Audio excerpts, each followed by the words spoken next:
Had to tell her that I don't even need her. Told her bad bitch to keep her feet up. Making all the songs and I don't take the fees, yeah. Tell me you're my bro, but I don't even see ya. है वो है आपके पास में reversal of ITC in case of non payment of consideration. दोस्त ये कोई amendment नहीं है, शब्द सुधार कहूंगा। गवर्नमेंट अब कुछ और चाहती है, इसलिए मैं इसे शब्द सुधार कहूंगा। इस अमेंडमेंट को समझने के लिए आपको ज्यादा दिमाग लगाने की जरूरत नहीं है, क्योंकि ये मुद्दा 180 दिन वाला है रूल 37 के अंदर, और ये एज इट इज बेसिस पे ही आगे चल रहा है। ये एज इट इज बेसिस पर ही आगे चल रहा है, यानी वही 180 दिन वाली बात अभी भी है। जो ओनली डिफरेंस है वो ये है कि गवर्नमेंट को अब ये समझ में आने लग गया है कि आईटीसी रिवर्स कराने से अच्छा तो ये है, आईटीसी रिवर्स कराने से अच्छा तो ये है कि आउटपुट लायबिलिटी का पार्ट बना दो। क्यों? क्योंकि आईटीसी रिवर्स तभी हो पाएगी जब आईटीसी अवेलेबल होगा। ओहो, बात तो सही है।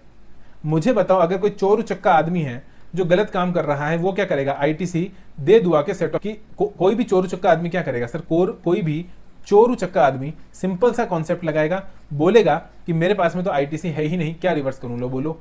आपने तो भैया प्रोविजन में बोला ना कि आईटीसी रिवर्स करना है, मेरे पास आईटीसी नहीं है, आईटीसी अवेलेबल है 0।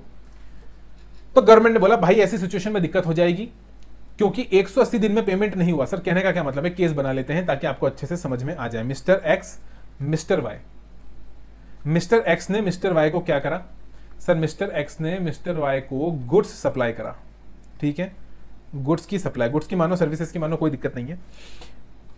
वाई ने क्या एक्स को पेमेंट कर दिया? The answer is no. 180 days तक वाई ने टैक्स का पेमेंट नहीं करा।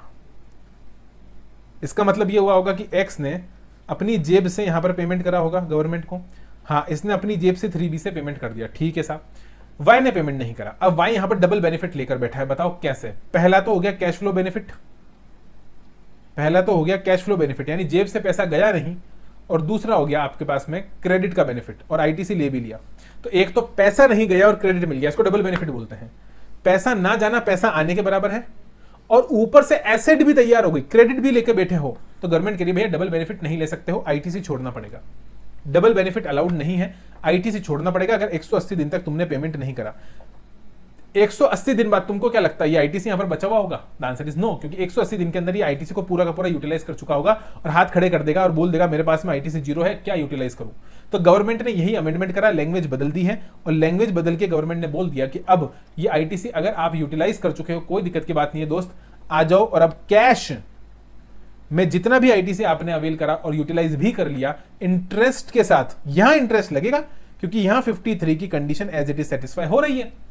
यहां पर आपने अवेल भी कर लिया और यहां पर आपने यूटिलाइज भी कर लिया, तो अवेल भी कर चुके हो, यूटिलाइज भी कर चुके हो, माफी नहीं मिलेगी, 53 में इंटरेस्ट भी देना पड़ेगा।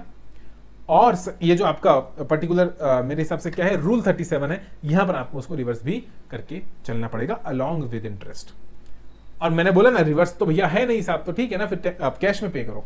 ये देखो क्या लिखा है, A registered person who has availed input tax credit on any inward supplies of goods or services or both other than the supplies on which tax is payable on RCM basis but fails to pay the supplier thereof the amounts towards the value of the supply along with the tax within the time specified, that is 180 days shall pay, shall reverse नहीं है, shall pay an amount equal to the input tax credit availed along with interest payable under section 50। यहां लगेगा section 50 का interest, while furnishing 3B for the tax period immediately following the period। 180 दिन खत्म होते ही, 180 दिन खत्म होते ही जो टैक्स पीरियड फॉल करेगा, जो टैक्स पीरियड की ड्यू डेट फॉल करेगी, उसके अंदर क्या करना है भैया जी? पे पे पे पे पे पे पे पे पे, रिवर्स नहीं, पे कर दिया, बात खत्म, बात खत्म, पैसा आ जाओ।